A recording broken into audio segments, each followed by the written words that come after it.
큰 은혜를 베풀어 주시옵소서. 감사하며 예수님의 이름으로 기도하였습니다. 아멘. 이제 오늘 이 오후 시간 이 알풍소 마리아 데 리고리 성인에 대하여서 5번째 하나님의 뜻에 일치하는 삶. 그래서 거기 소제목에 보면요, 내적인 문제 또 외적인 문제에 대해서 좀 잠시 살펴보려고 합니다. 자, 이제 우리가 하나님의 뜻에 합치면 살아가기로 결심을 했다면 구체적으로 어떻게 살아가야 하는가, 그것이 이제 생각이 돼야 되겠죠. 우리가 하나님 뜻에 이제 일치하는 삶을 살려고 성인전도 보고 성인전 강의도 하고 또 말씀도 보고 막 이렇게 하고 있지 않습니까? 근데 그걸 크게 내적인 문제와 외적인 문제로 나누어 볼 때, 외적인 문제, 외향적으로 드러나는 문제이죠. 외적으로 드러나는 문제는 내가 있는 환경을 중심으로 볼 수가 있는 거죠. 예를 들어서 날씨가 굉장히 덥다. 날씨가 되게 이제 여름이 오고 있으니 더울 때가 오고 있지 않습니까? 아직까지는 덥지는 않지만, 그 더울 때 내가 요즘에는 뭐 다 에어컨, 선풍기 이런 게 다 이제 설치가 잘 돼 있으니까 더울 시간을 많이 갖지를 못해요. 집에 들어가면은 에어컨, 교회 와도 에어컨, 어디 뭐 공공장소 가도 에어컨, 다 에어컨이 있지 않습니까? 이래 더울 때 오히려 에어컨을 틀지 않고 더위를 잘 견디는 그런 외적인 문제라는 거죠. 그런 주어진 환경을 중심으로 이루어지는 게 외적인 문제 내지는 환경. 또 굉장히 추울 때, 요즘에는 자동차 타도 다 히터가 잘 나오고 집도 히터가 잘 되어 있고 뭐 뜨뜻한 옷도 많이 입고 이러니까 그렇게 추울 시간이 별로 없어요. 쉽게 얘기해서. 그러면 성인들은 이 하나님 뜻에 합치는 삶을 살려고 하는 입장이라면 좀 춥게도 살 수 있고 좀 방이 좀 추워도 추운 그대로 좀 있으려는 그런 마음이 필요한데, 그렇죠. 그러니까 매우 추울 때, 비가 많이 올 때, 기근이 들어서 먹을 것이 귀할 때, 전염병이 만연할 때, 우리가 그 코로나 팬데믹을 또 한 3년 정도 보내지 않았습니까? 굉장히 뭐 상당했죠. 마스크를 해야 되고 여름에도 해야 되고 겨울에도 해야 되고, 막 코로나 걸려가고 고통도 많이 받고, 그런 만연할 때, 또 우리 이 부정적이거나 원망하는 그런 말을 할 때 마음에서 막 불쑥불쑥 그 원망하는 마음이 막 올라오지 않습니까? 그러한 것을 다 우리가 삼가해야 된다, 이런 뜻이죠.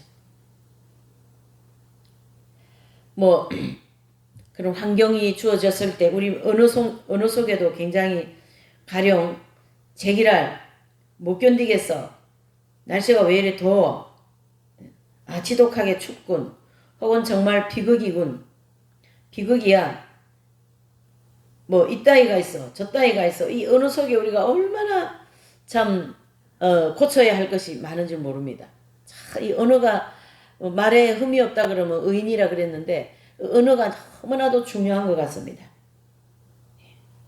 그런 말을 입 밖에 내지 말아야 되는 거죠. 이 불평하는 마음을, 불평하는 말을 입 밖으로 내지 말아야 된다. 속으로는 조금씩 아직 광야를 걸어가니 이 교회도 제대로 안 되고 뭐 내가 계획한 일도 제대로 안 되고 기도를 오랫동안 했는데도 수십 년을 했는데도 응답이 아직 안 되고 그러면 그게 따라서 마음에 불평이 생기거든요.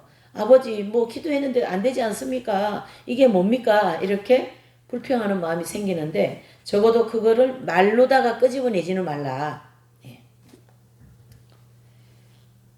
근데 우리는 말로 막 이렇게 다 이렇게 쏟아내버리죠, 말로.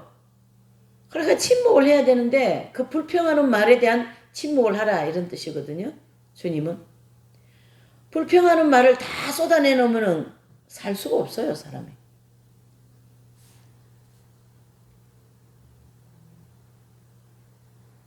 그래서 아예 이러한 말은 입 밖에 내지도 말아야 한다, 이렇게 알풍소 성인께서도 말씀합니다.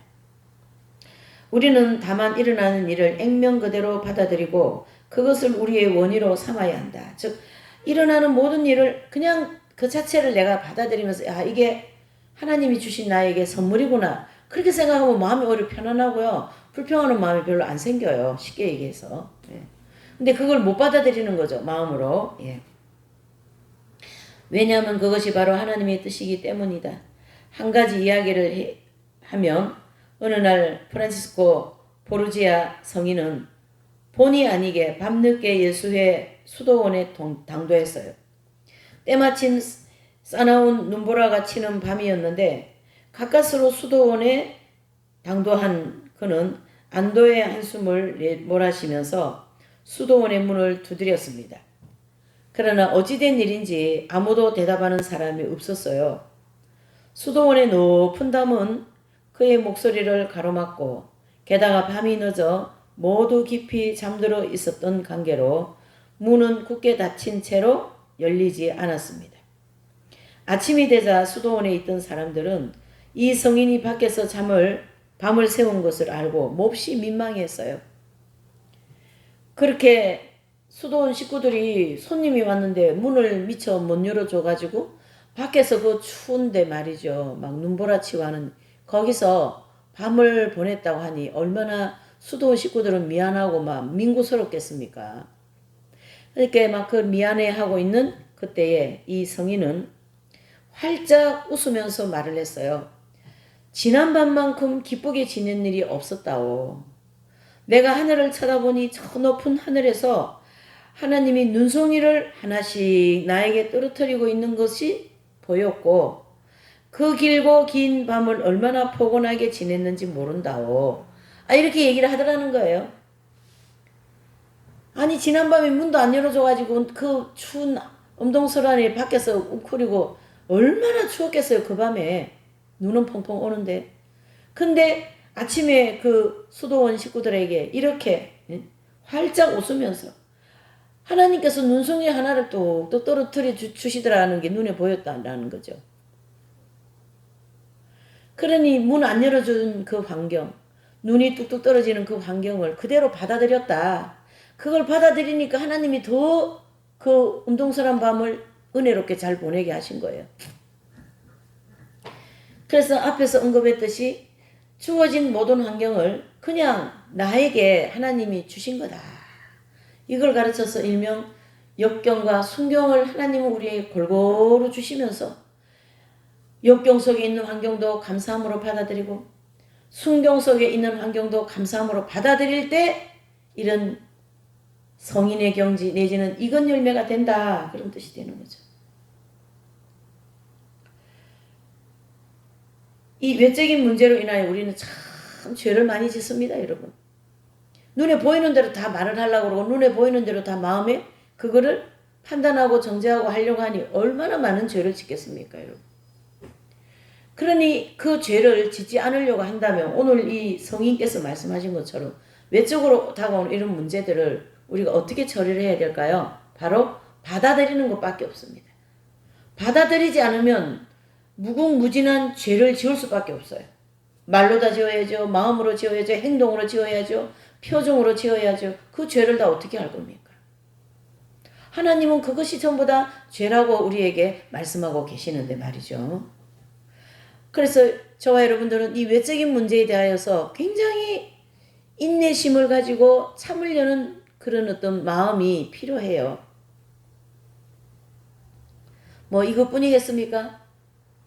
외적으로 다가오는 문제가 얼마나 많겠어요. 우리가 자동차 운전을 할 때도 갑자기 끼어들고 말이죠. 막 그러면 막 어떤 분들은 막 10원짜리 50원짜리 막 나가죠. 예. 그럴 때 그거를 이렇게 그렇게 말을 하지 않고 마음으로 잘 받아들이는 거죠. 운전을 조심하라고 주님이 그렇게 하시는구나. 이렇게 모든 주어진 환경을 마음을 조금 초연하게 가질 필요가 있어요. 조금 이게 뭘까 막 너무 그렇게 초조하게 하면은 그게 따르는 내가 인내심이 약해지고 죄를 짓기 때문에 안 된다. 그러니까 거기에 따르는 조금 초연한 마음이 필요할 것 같아요. 내 뜻대로 되는 것이 아무것도 없습니다. 내 말대로 되어져야 되는 것은 안 돼요. 하나님의 뜻대로만 되면 되는 거죠.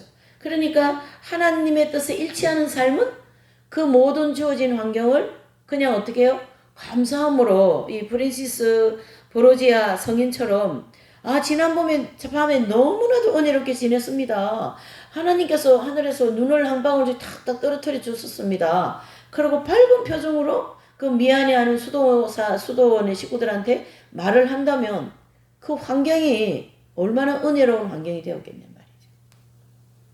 이 외적인 환경을 우리는 이런 지혜롭게 잘 받아들이고 또 감내하고 그거를 새길 줄 아는 지혜와 또 내 마음의 초연함이 필요할 줄 압니다. 또 내적인 문제, 내면이죠. 내면의 문제. 우리가 당하는 모든 일에서 하나님의 뜻에 순종하자라는 거죠. 예를 들면은 배가 고플 때, 목이 마를 때, 가난할 때, 외롭고 버림받았을 때, 명예를 손상받았을 때, 이러한 때는 우리는 항상 이렇게 말을 해야 합니다. 주님, 당신은 당신이 좋다고 생각하시는 대로 세우기도 하시고 허물기도 하십니다. 그러므로 저는 그저 좋을 뿐입니다. 저는 당신께서 뜻하시는 것이라면 무엇이든지 제 뜻대로 삼겠습니다. 제 뜻으로 삼겠다. 그러니까 하나님이 내가 버림받고 배신당하고 홀로 고독석에 저기 사망 모래바닥에 내 패대기 친 것처럼 내 마음이 느껴진다 할지라도 그것은 무엇이든지 이게 하나님께서 내가 이걸 원했다면 주셨구나. 제 뜻대로 받아들여라 이런 뜻이에요. 그러니까 내면도 이 외면에 보이는 만큼 삭막할 때가 많거든요. 우리 마음속이. 표면적인 거는요. 이렇게 보이니까 그걸 가지고 막 얘기를 한다면 내면적인 거는 보이지 않으면서 내 속에는 지금 막 사막의 모래바닥 같고 말이죠. 내 자신이 홀로 서 있는 것 같고 다 배신당한 것 같고 나를 다 무시하는 것 같고 막 그냥 아닌데도 그걸 오해를 해버리고 막 그러는 거예요. 그렇게 하면 내면이 이 마음이 얼마나 삭막하겠습니까? 안 그래도 삭막한 마음. 하나님께서 우리를 이 광야길을 통과시킬 때 이 메마름이라는 시간을 꽤 오랫동안 주셔요. 그 메마름이라고 하는 시간을 통해서 예수님께 가는 훈련을 시키는 거거든요. 그런 가운데서도 너가 나를 따르겠느냐? 이렇게 기도 응답이 없고 지지루 궁상같이 거지같이 사는 것처럼 해도 너가 나를 사랑하겠느냐? 이런 질문이시거든요. 그럴 때 우리가 베드로 사도 이제 요한복음 마지막에 너가 나를 사랑하느냐? 주님이 질문해. 주님께서 아십니다. 주님께서 아십니다. 이런 마음으로 이 내면의 이 삭막한 마음 있잖아요. 그걸 경험을 해봐야 알지 경험해보지 못한 사람은 참 어렵습니다. 그 삭막한 마음을 어떻게 해야 된다고요? 받아들인다 이런 뜻입니다.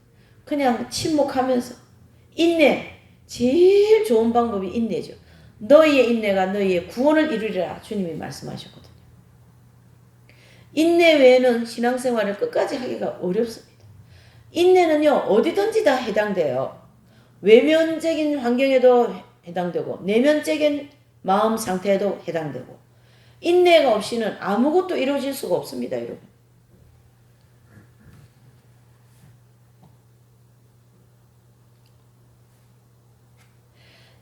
이 마귀가 우리를 유혹하는 경우도 얼마나 많습니까? 자기중심적인 생각을 통해서 마귀가 그러는 거예요. 그것 봐.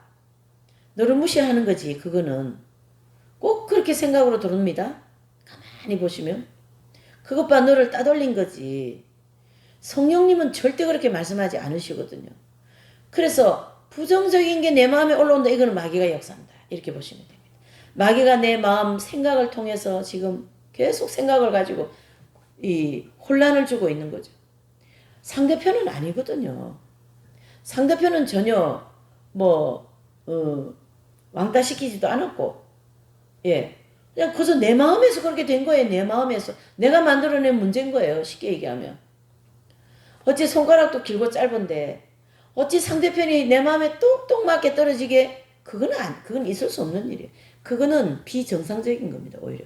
손가락이 길고 짧은 것처럼 사람도 다 높낮이가 있고, 신앙의 척도와 생각하는 거와 그 모든 추구하는 게 색깔이 다양한데 어찌 내 마음에 똥 맞출 수가 있겠냐 이런 뜻이죠. 그것을 내가 받아들인다. 외적인 환경도 받아들이고 내적인 환경도 받아들이는 마음이 필요한데요. 좀 힘든 것은 내면적인 게 더 힘들어요. 내 마음에서 이게 막 삭막하지 않습니까?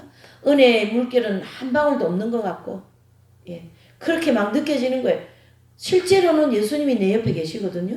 실제로는 예수님이 내 마음에 계시거든요. 근데 내가 그걸 못 느끼는 거예요. 주님께서 그렇게 딱 장치를 해놓으시고. 그 과정에 마귀는 계속 참소하고, 너가 이랬으니까 그렇지. 또, 어떤 때는 이런 생각이 들어요. 다 내가 잘못했지. 내가 나의 부족이지. 그러다가 또 한 번은 이런 생각이 들습니다. 맨날 나만 잘못했다 그래. 그럼 뭐 잘한 건 하나도 없나? 뭐 이런 생각들 말이에요. 예. 그냥 스치고 지나가는 거예요. 스치고 지나가는 거예요. 근데 그런 생각에 잡혀버리면 큰 어둠에 빠지기 쉽습니다. 큰 이 불안으로 동굴 속으로 들어가 버립니다. 사람이. 마음이 그렇다는 얘기죠. 그러니까 마음의 이 단련이 더 힘들어요. 사실은. 그때 환경은 막 그냥 그때 환경이라고 뭐 보이기도 하고 속이나 시원하죠. 틀렸다 맞다. 근데 이 마음에는요. 이 은혜가 없는 이 마음 상태에는요. 하나님이 그렇게 은혜를 축소시키지 않습니까? 그럴 때 내면에서 일어나는 그 생각이나 이런 내가 느끼는 거는 육적인 것밖에 더 느껴지겠어요? 예. 부정적인 거, 육적인 거 그런 거거든요. 그런 마음의 즉 내면을 잘 다스릴 때 사실은 영적으로 성장해 나가거든요. 잘 받아들이고 말이에요. 그래서 마귀가 우리를 유혹하는 것은 우리를 결과적으로 어디에 빠뜨리려고요? 죄에 빠뜨리기 위하여서 여러 가지 수단으로 우리를 유혹한다. 유혹. 먹는 데도 유혹이 있어요. 자는 데도 유혹이 있어요. 입는 데도 유혹이 있어요. 보는 데도 유혹이 있어요. 모든 것에 다 유혹이 있어요. 또 더 나아가서 진리에 대한 유혹이 있어요. 이 진리도 내 정욕에 맞는 진리가 있어요. 나한테 맞는 게 있어요. 이걸 하니까 나를 막 높여주고 또 이렇게 하니까 사람들이 막 알아듣고 인정해주고 그럼 기분 되게 좋죠. 말씀 전가하는 사람으로서는. 그렇지만은 하나님께서는 어떤 때는 내 정욕에 맞지 않는 내 마음에 맞지 않는 데 가서도 또한 그 사람을 수용하도록 그렇게 하나님은 또 요구를 하셔요. 그럴 때 내 마음이 거기에 막 이렇게 뭐라 그럽니까? 좋은 마음이 받아들여지는 마음이 안 생기고 그거를 극복하고 끌어안는 거죠. 마치 가시고기를 끌어안듯이. 이게 내적인 문제를 이제 다룰 때 겪어야 될 일들입니다. 다룰 때 겪어야 될 일들.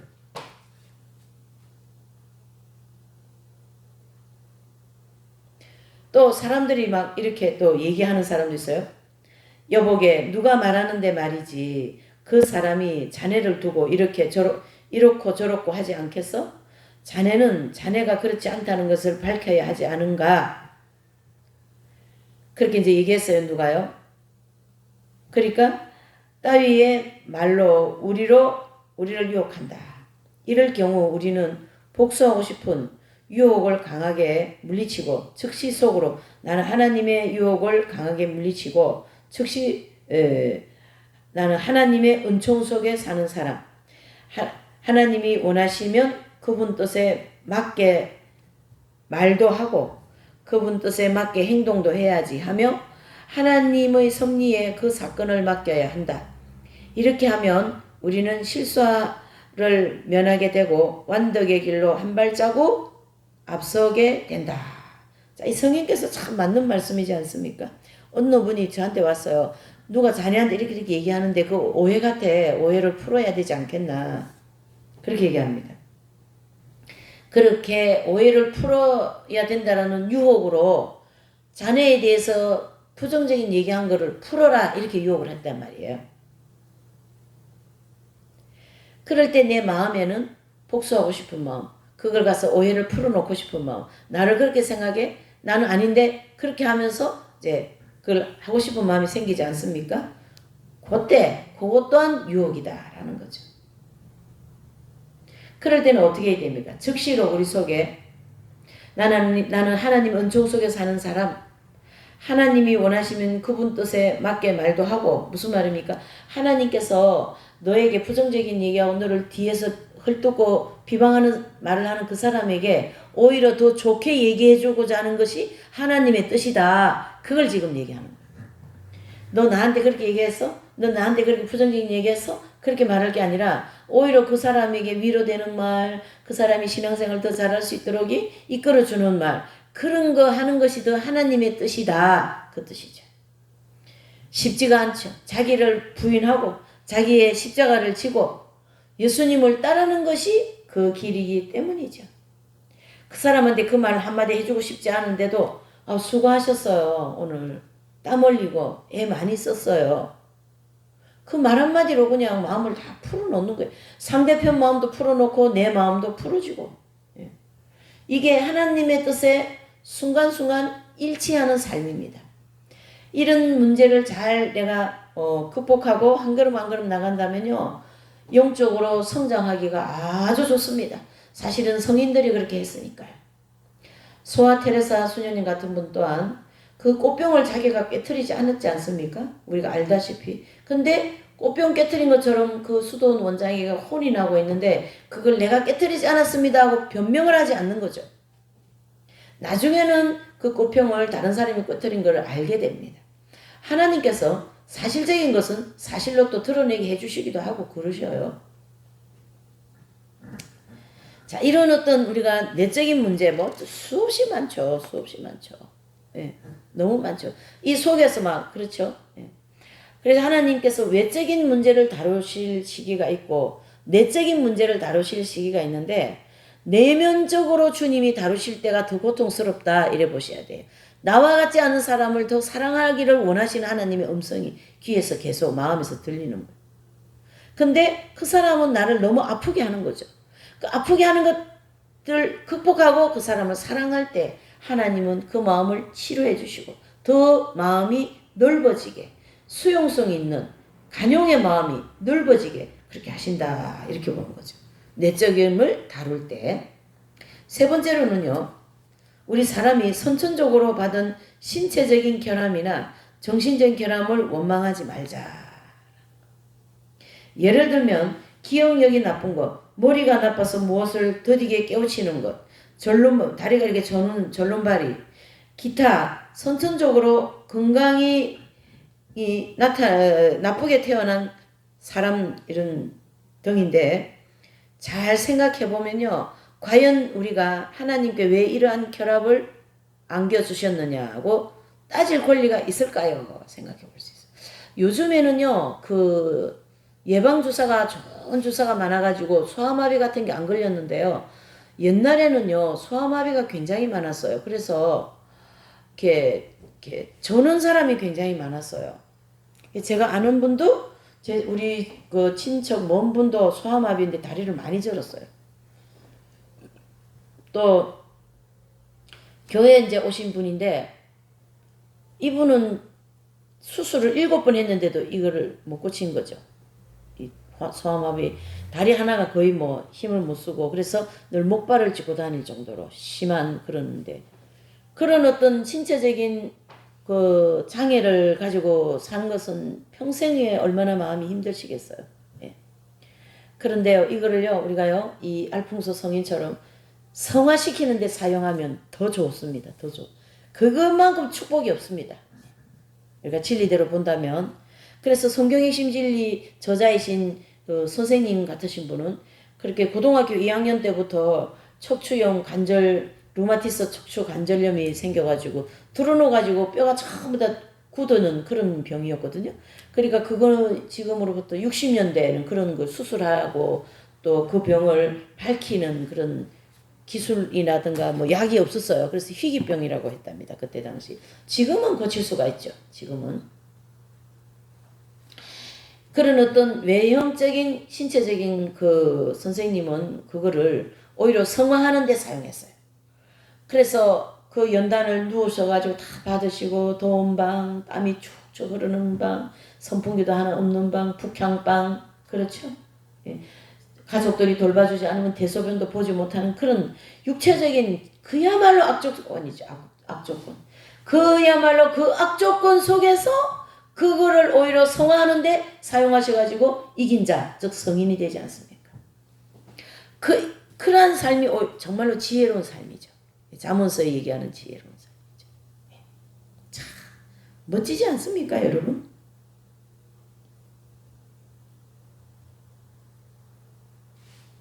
이 선천적인 결합을 가지고 오히려 그게 불평이 되고 내 인생은 이게 뭔가 또 나는 왜 다른 사람은 다 저렇게 살아가는데 나는 왜 이렇게 태어난 이렇게 한다고 해서 문제가 해결되는 것도 아니거든요.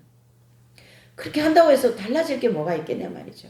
그렇다면 기왕에 내가 이렇게 태어났으면 오히려 이걸 가지고 성화하고 하나님 나라 가는데 오히려 역행적인 그거를 선행으로 사용되어 버리면 그 사람 진짜 인생이 최고의 인생입니다. 뭐 두 다리 가지고 걸어 다니는 사람보다 더 훨씬 가치 있는 인생을 살아냈다 이래 볼 수가 있는 거죠. 복녀 말가레타라는 성녀도 5가지 질고를 가지고 있지 않습니까? 곱추에다가 난장에다가 다리는 하나 길고 짧은 데다가 얼굴은 추녀에다가 근데요 머리가 굉장히 영리하고요 마음씨가 그렇게 이쁠 수가 없어요. 그래서 그 부모님이 성주였거든요. 그 성주였는데 그 성주 부모가 그 장애에 추한 딸을 어느 성인 무덤에 그 병 고치러 가거다 그냥 버리고 온 거예요. 그때부터 이 복녀 말가르타 이 성녀는 혼자서 거지 생활하다가 그렇게 그 불구적인 마음을 가지고 몸을 가지고 그런데 얼마나 예수님을 잘 믿는지 그래서 그 거지들 모이는 세계에서도 아주 성덕이 뛰어난 거예요. 그래가지고 소문이 나가지고 어느 수녀원에 이제 들어갔습니다. 그 수녀원에서도 너무나도 정말로 아름답게 살아가니까 시기를 내가 또 거기서 쫓아내버리네. 그런 악조건이 4개, 5가지를 가지고 있는 악조건을 가지고 예수님의 뜻대로 살아가서 성녀가 된 거예요. 여러분 우리가 물론 참 쉬운 일은 아닙니다만은 우리가 성인전을 연구하고 보는 입장에서 그렇게 하나님께서 우리에게 주신 이 조건을 오히려 감사함으로 받아들인다면 그것이 내 영혼에게 또 천국 가는 데는 아주 지름길일 수가 없고요. 너무나도 아름다운 백합화, 아름다운 장미로 피어나게 될 줄 믿습니다.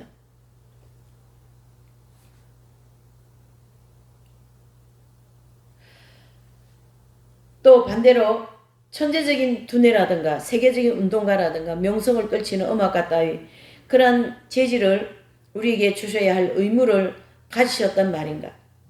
이것은 하나님께서 꼭 우리를 그런 좋은 것을 우리에게 주셔야 될 그런 의무는 없어요.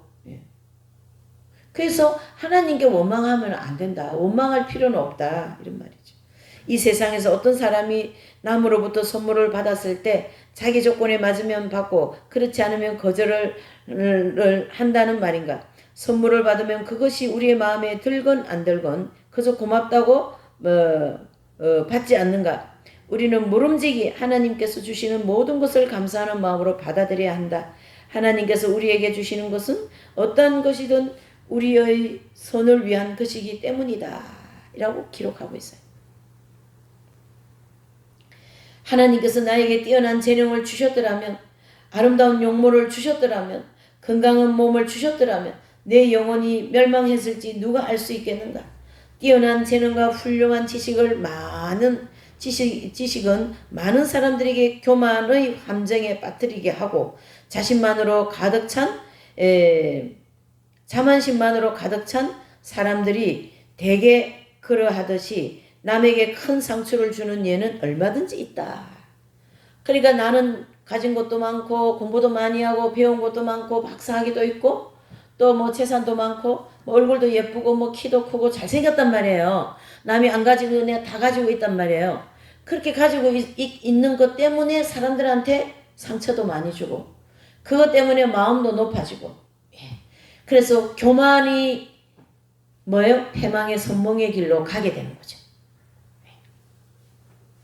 그러니까 앞서서 얘기한 것처럼 여러 가지 불구적인 그런 육체적인 조건, 환경적인 조건을 가지고 있으면 오히려 겸손할 수 있는 그 마음은 더 좋죠. 그러나 외향적으로나 어떤 뭔가 가진 것이 많으면요, 참 그렇게 겸손하기가 쉽지가 않죠. 남을 나보다 낮게 여기고자 하는 마음이 그리 쉽게 생기기가 어렵다 이런 뜻이죠. 오히려 자신만만하죠. 자신만. 내가 그것도 못해? 그것도 나한테 있어. 이것도 저것도 나한테 다 있어. 예. 그러는 거죠. 그러나 오늘 이 성인은 알풍소 로브리오 성인은 그것을 하나님이 뭐 불고를 줬던 성한 몸을 줬던 재산을 줬던 뭐 무엇을 줬던 다 하나님께서 우리에게 선물로 주신기 때문에 불고도 선물 또 불고자 아닌 것도 선물이다. 그러니까 그냥 받아들여야 된다라고 얘기하시는데요. 오늘 이 5장에서의 주제가 하나님의 뜻에 일치하는 삶이지 않습니까? 그러니까 순경이든 역경이든 다 받아들이는데 모든 것이 잘 나갈 것이다. 그래서 내적인 문제, 외적인 문제를 잘 받아들여야 된다. 이런 뜻이 되는 거죠. 그래서 하나님께서 우리에게 주신 것은 다 선물이다. 이렇게 생각하라는 거죠. 하나님께서 나에게 뛰어난 재능을 주셨더라면 또 용목 아름다움을 주셨더라면 그것 또한 다 하나님께서 나에게 선물로 주신 거예요. 그렇기 때문에 거저 받았기 때문에 그거 가지고 남에게 뭐 잘난 척할 필요도 없고 그거 가지고 마음이 오만하고 불순하고 우쭐할 필요도 없다. 그런 뜻이죠. 그래서 그러한 것이 오히려 나를 멸망으로 이끌 뿐입니다. 얼마나 슬픈 일인가요? 우리 주변에서도 미모와 건강의 소유자가 인생의 낙오자가 된 예는 많이 있습니다. 미모가 뛰어난 사람을 가르쳐 세상말로 또 하는 말이 있죠. 미인 방명이란 말이 있죠. 미인 방명. 왜 그런 말을 했는지 잘 모르겠는데요. 이런 내용을 가만히 비춰서 보면 내가 얼굴이 예쁘니까 얼굴 예쁘지 않는 사람들을 늘 무시했겠죠. 그리고 사람이 얼굴 너무 이쁘게 생기면 별로예요. 남자도 그렇고 여자도 그렇고. 사람들한테 자꾸 이렇게 눈에 이렇게 들어오는 거는 별로 안 좋은 겁니다. 그러면 도덕한테도 눈에 들어올 것이고 또 뭐 좋은 사람한테도 들어올 것이고 나쁜 사람한테도 제가 자꾸 눈에 띄지 않겠어요? 그러면 어떻게 되겠어요? 해코지를 하죠. 나쁜 사람 마음이 있는 사람은. 그래서 사람들 눈에 안 띄는 게 굉장히 좋은 겁니다. 그리고 요즘에는 반대적으로 사람들 눈에 띄려고 이 얼굴 가지고 난리죠. 얼굴이 무슨 우상 중에 최고의 우상이에요. 얼굴 뭐 잘생기게 하려고 성형외과에 돈 잘 번다 하잖아요. 의사들 중에. 아, 그런 돈 있으면 오히려 선교하면 얼마나 좋습니까? 이런 개척교회 같은 데 도우고 선교하면 얼마나 좋습니까? 좀 비싸겠어요, 그런 돈들이? 예.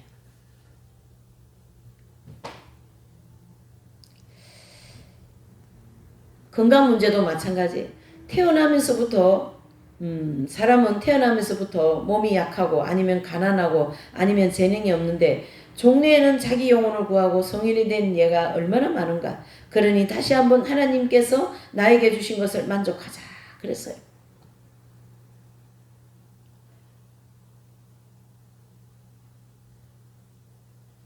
그래서 이 누가복음 4장 10장 42절을 보면 그러나 필요한 것은 한 가지뿐이다. 이 한 가지란 무엇을 가르쳐 얘기할까요? 그것은 미모도 아니요 건장한 체구도 아니요 뛰어난 재능도 아니다. 필요한 것은 우리 영혼이 멸망하지 않고 구원을 받는 일이다. 구원받는 일이 첫 번째라는 거죠. 뭐 5가지 질고를 가지고 있고 얼굴이 추하다 하고 그런 거 아무 관계 없다는 얘기예요. 여러분 제일 슬픈 얘기는요. 겉모양만 그렇지요. 연계에 들어가면요. 그 다리를 저는 다리가 다 있어요. 팔이 교통사고 나서 잘려진 팔이 제대로 다 있어요. 육체만 그런 거죠. 육체만. 그리고 연계에 들어가서 예수님을 잘 믿는 사람은요. 상층부에서 연단을 받으면서 얼굴이요. 이 아름다움이요. 이 땅에서 볼 수 없는 그런 아름다움으로 변해서 천국 들어가는 거예요. 그래서 이 땅에 잠시 있을 동안 좀 못났고 좀 처녀가도 그게 뭐 왜 이렇게 대한민국은 이 미모 가지고 이 난리인지 모르겠어요. 난리예요. 전 난리. 그게 미모 지상주의 그렇게 외형적인 게 너무 많이 발달이 돼서 그래 그런 거거든요. 영적으로 굉장히 좋지 않습니다. 영적으로 별로 좋지 않아요. 주어진 것을 그냥 감사하게 받아들여야죠. 구원받는 일이 가장 중요하다. 네 번째로는 육신의 고통을 당할 때 어떻게 처신해야 하는가를 특별히 중요하다. 자, 육신의 고통. 우리는 의도적으로 고통을 하나님께서 주시는 정도만큼, 주시는 날짜만큼 받아들여야 된다. 물론 우리가 아플 때에 그것을 치료해야 하는 것은 당연하지만 그것이 하나님의 뜻이다. 그러나 모든 방법을 쓰고도 치료할 수 없을 때에는 우리의 뜻을 하나님의 뜻에 합치자.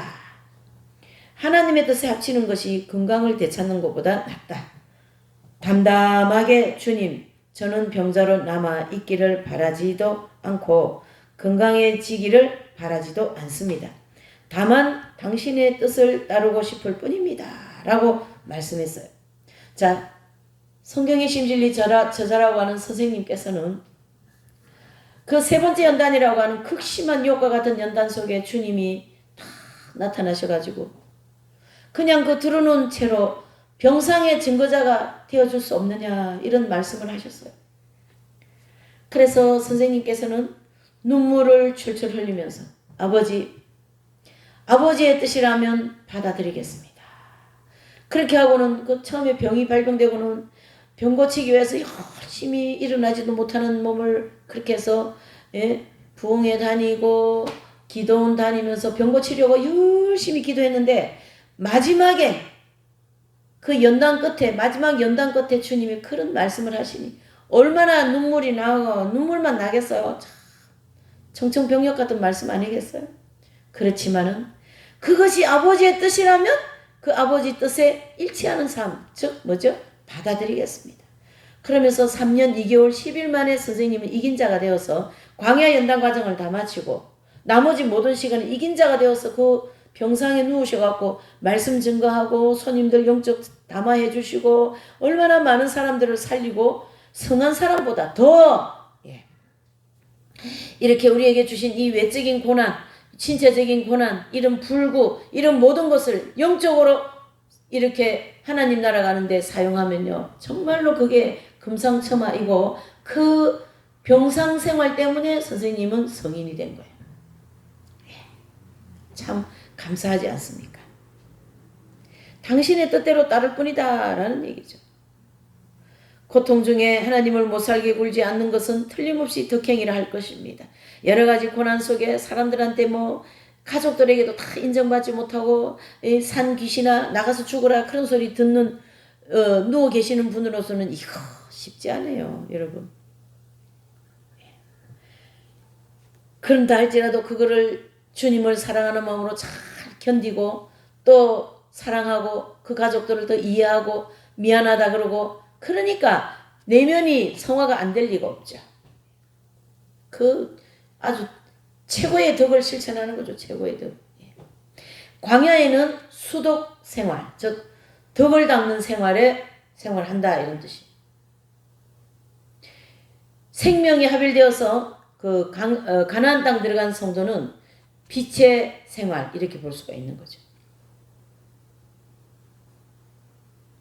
물론 우리의 고통이 지나칠 경우에 내 주변에 있는 사람들에게 내가 당하고 있는 고통을 알게 하는 것은 잘못이 아니고 하나님께 나를 고통으로부터 해방시켜 달라고 간청하는 것은 옳은 일입니다. 그러나 여기서 말하는 고통이란 지나친 고통을 말합니다. 가끔 보면 몸이 약간 괴롭다고 해서 혹은 조금 고통스럽다고 해서 모든 사람들이 하던 일을 일제히 멈추고 나의 어려움을 알아야 하고 거기에 동정을 표해야 하는 것처럼 떠들썩하게 하는 사람들이 있습니다. 내가 아픈데 나는 왜 이렇게 알아주지 않냐? 나는 몸이 아픈데 그걸 사람들이 다 이해해주고 알아주기를 바라는 마음 자체가 자신을 오히려 괴롭히는 거가 되겠죠. 오히려 그거를 주님께 봉헌하는 게 더 아름답지 않겠습니까? 이 고통을 주님께 봉헌합니다. 그리고 내적으로 인내하고 언어로 발설하지 않으면 정말로 덕이 진보하고 정말로 그거를 통하여 하나님께서 나에게 영적인 진보를 계속 이루어지게 하시겠죠. 그러나 참으로 고통스러운 경우를 찾자면 우리 주님이 당하신 고통입니다. 그것을 상상해보라. 순환이 눈앞에 다가오자 주님은 자기 영혼의 고통스러운 상태를 제자들에게 말씀하십니다. 마태복음 26장 38절에 보면 내 마음이 너무 괴로워 죽을 지경이다 하시고 이어 아버지 하실 수만 있으시면 이 잔을 저를 비켜가게 해 주십시오. 하시면서 영원하신 하나님께 그 어려움을 거두어 주시기를 호소합니다. 한편 주님은 이러한 호소를 할 경우에는 우리가 무엇을 잊지 말아야 하는가를 가르쳐 주고 계십니다. 그러나 제가 원하는 대로 하지 마시고 아버지의 원하는 대로 하십시오 하고 마태복음 26장 39절에 말씀하고 있죠. 기도를 하고는 마무리 기도는 그러나 아버지 뜻대로 아버지 뜻에 일치하기를 바랍니다. 내 외적인 문제와 내적인 문제가 그렇게 되기를 바랍니다. 아버지, 이런 기도를 한다면 정말 그 기도는 하나님께서 100% 받으시는 기도가 되겠죠.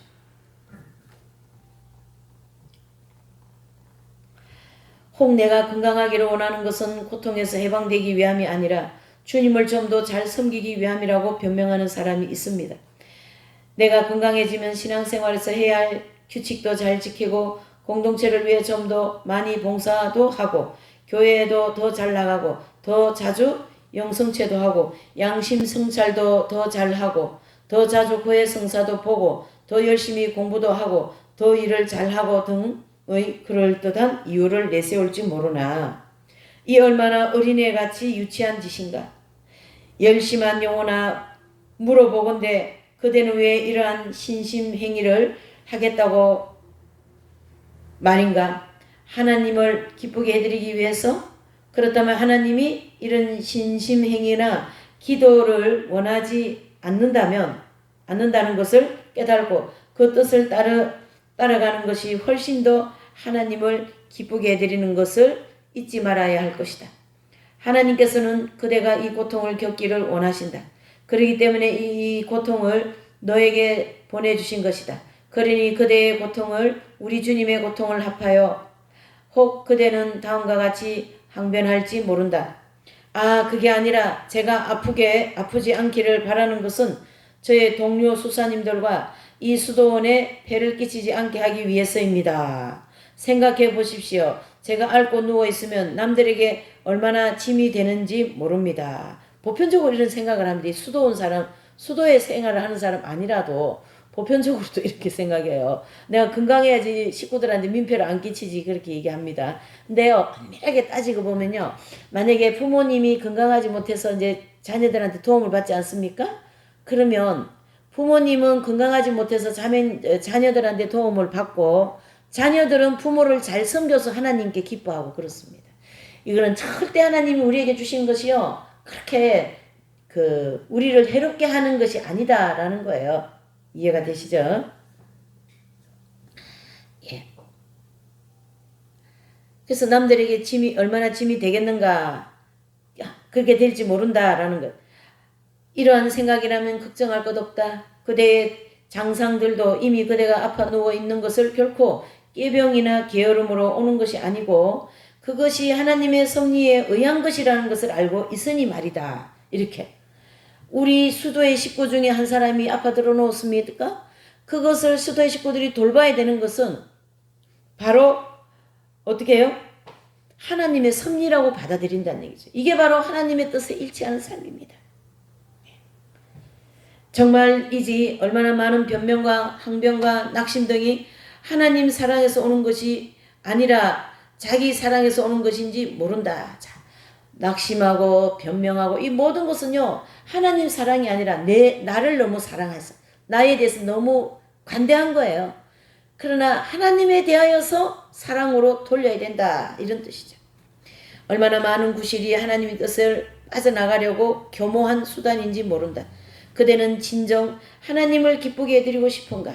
그렇다면 그대가 병상에 누워 있게 되거든. 이 한마디의 기도를 바쳐라. 주님의 뜻이 이루어지소서.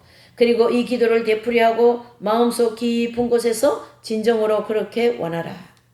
이러한 행위가 다른 신심행위나 극기행위보다 값지게 더 하나님을 기쁘게 해드리는지 모른다. 하나님의 거룩한 뜻을 기쁜 마음으로 받아들여 간직하는 것보다 더 훌륭한 성덕은 없다. 아빌랴 요한 성인은 자기를 따르는 신부 한 사람에게 다음과 같은 글을 보냈다. 사랑하는 친구여, 그대가 병이 나오면 무엇을 하겠다고 계획하지 말게. 하나님이 원하시는 만큼 아픈 상태로 머물러 있게. 그대가 하나님의 뜻을 찾아 따르려고 한다면 성한 것과 아픈 것이 무슨 상관인가? 성한 것도 하나님의 뜻, 아픈 것도 하나님의 뜻일 바에야. 이 성인의 말은 완전히 옳고 진실이다. 하나님은 우리가 해내는 일의 성과를 가지고 기뻐하시는 것이 아니라 우리가 우리의 뜻을 버리고 완전히 당신의 뜻에 합치는 것을 기뻐하시기 때문입니다. 이와 같은 맥락에서 프란시스코 살레시오 성인도 우리가 고통을 주님께 봉헌하는 것이 멋있게 일을 해서 빛나는 성과를 봉헌하는 것보다 낫다고 말했습니다. 무슨 말입니까? 프란시스 살레시오 성인도 고통을 주님께 그냥 봉헌하는 것이 더 아름답다, 그 얘기죠. 우리가 아플 때 정확한 진단이나 완전한 치료법이 없을 경우에도 흔하게 있습니다. 의료시설의 혜택을 손쉽게 받기 어려운 때도 있습니다. 또 의사가 진단을 하기 힘든 병도 있습니다. 그래서 원인을 찾지 못하고 치료를 할 수 없기 때문에 계속 병에 시달리고 고통스러운 나날을 보내야 할 때가 있다. 어릴 때에는 우리의 뜻을 하나님의 뜻에 합치면서 그분의 섭리에 의존해야 한다. 이럴 때는 이런 이야기가 있다. 앓는 사람들의 기도에 응답을 잘해준다는 캔터베리의 성 토마스의 묘소를 한 병자가 찾아갔습니다. 그는 자기의 병을 고쳐달라고 열심히 기도한 결과 기도 응답을 받았어요. 기뻐서 집에 돌아온 이 사람은 시간이 지남에 따라 생각이 달라졌습니다. 혹 내가 아픈 것이 내 영혼의 구원을 위해서 좋은 일이라면 구태여 내가 나아질 필요가 어디 있나?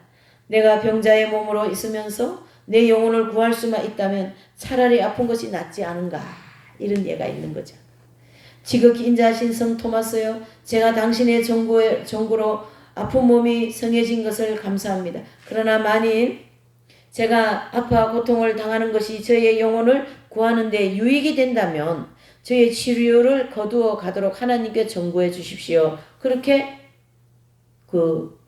중보기도를 부탁했어요. 성인들한테. 가톨릭 성도들은요, 그 성인들한테 중보기도를 많이 부탁하거든요. 그래서 그 성인들이 이제 하나님 앞에 기도를 해드려요. 그 사람을 위해서. 그러면요, 그 기도가 빨리 이루어지는 거예요. 그게 바로 의인의 기도는 간구하는 힘이 크다라는 말씀이 이루어지는 거죠.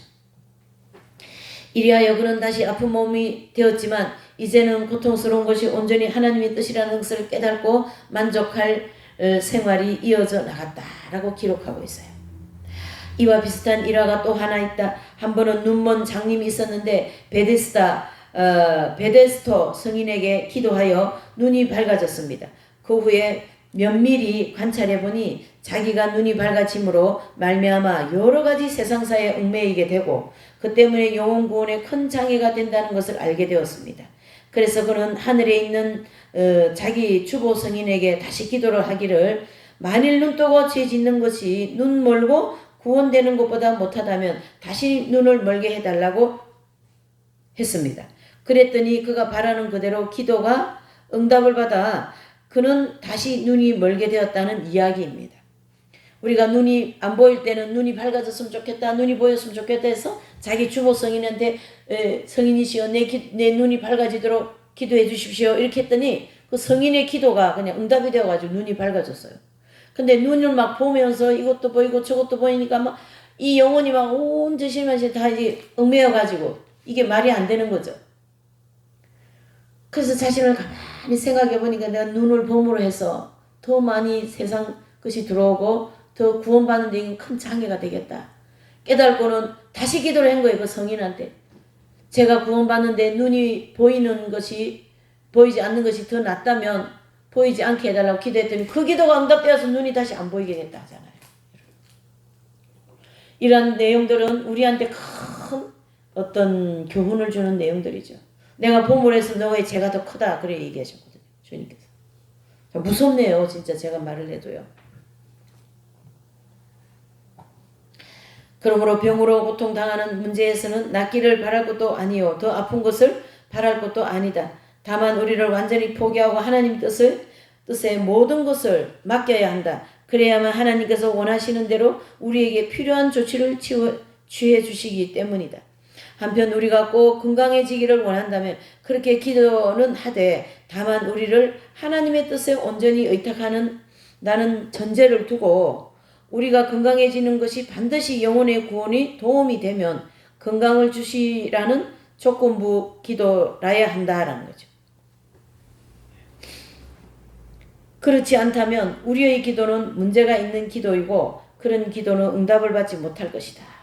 하나님이 우리의 이기심을 채우기 위한 기도는 듣지 않으시기 때문입니다. 병고는 우리의 영성생활의 시금석이라고 할 수 있습니다. 육체의 아픔은요, 우리 영혼에요, 시금석이라 할 정도로 귀한 거다라는 거죠. 그게 참 우리가요, 가만히 보면은요, 영적인 성장도 그렇고, 하나님의 사랑도 그렇고, 고통 속에 그게 다 되는 거지, 편안함 속에는 안 됩니다. 하나님 사랑도 약해져 있고요, 영적 성장도 멈춰져 있습니다. 뭔가가 편안해져 있습니다. 병고는, 왜냐하면 병고는 우리의 성덕이 진짜인지 가짜인지를 나타내주는 시험지 역할을 해주기 때문입니다. 제가 아플 때 정말 주님을 사랑하고 주님을 더 따르려고 하는가? 성할 때처럼 그렇게 하고 있는가? 아프니까 이게 아픕니까? 주님, 불평이 이로 말할 수가 없고요. 자, 우리는요, 정말로요, 주님의 은혜가 없으면요, 구제불능입니다, 진짜. 자, 구제불능입니다. 인간은 참,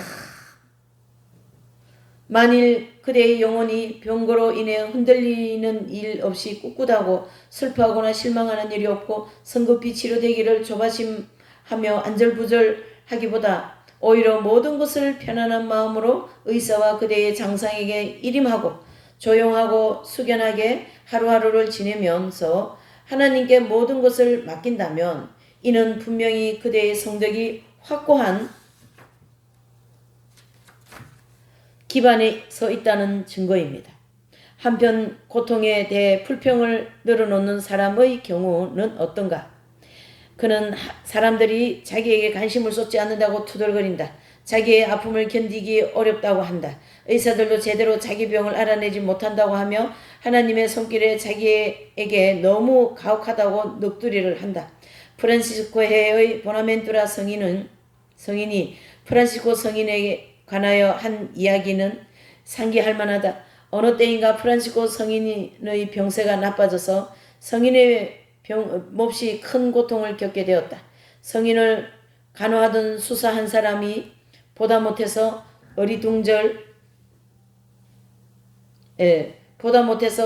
동정어린 말로 성인에게 여쭈었다. 참 하나님도 무심하시네. 사부님, 하나님의 손이 사부님께 너무 심하신 것 같습니다. 하나님께 좀 부드럽게 해주십사고 기도하시면 어떻겠습니까? 예, 저도 사실은 뭐 병이 든 건 아니지만 이 환경적으로 하나님께서 왜 이렇게 나에게 이렇게 하시지? 이런 마음이 순간순간 들어오는 거예요. 예.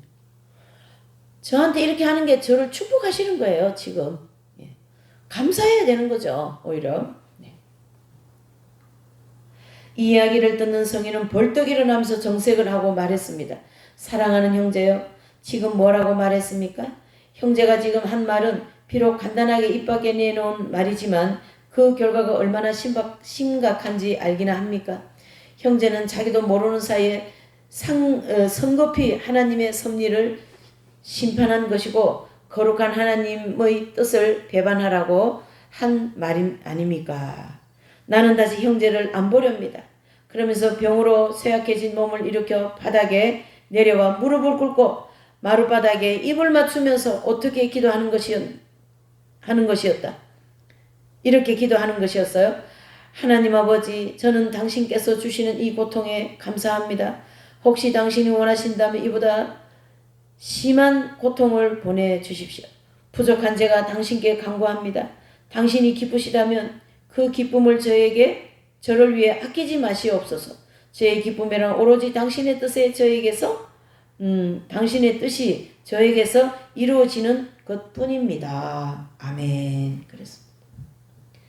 우리가 이 성인들의 삶을 보면요, 정말로 우리의 삶과 반대적인 삶을 살고 있어요. 우리는 병을 낫기를 원한다면 그 사람들은 병을 오히려 더 큰 병을 달라고 기도를 하는 거예요. 환경이 좋아지기를 기도를 한다면 그들은 오히려 더 환경이 나빠지기를 기도를 하는 거예요. 경제가 풍성해지기를 기도한다면 그들은 경제가 더 곤비해지기를 기도를 하는 거죠. 이런 이 세상과 반대적인 기도와 모든 신앙의 방향과 하나님을 향하는 가는 이 모든 것이 세상을 등지고 좁은 길을 가며 익은 열매 목표를 향하여 가는 그 성인들의 삶은 우리가 오늘날 이 20세기에 이 문명이 최고도로 발달해 있고 지식이 최고도로 발달되어진 이 상황, 보당만 눌리고 이 스위치만 눌리면 모든 것이 다 해결되는 이 상황에서 우리는 좀 더 불편하고 좀 더 그런 시스템을 갖추지 않고 사는 그런 삶을 추구할 때 조금이라도 하나님께서 우리를 기뻐하시지 않을까 이런 생각을 해보면서 오늘 이 5장을 마치겠습니다.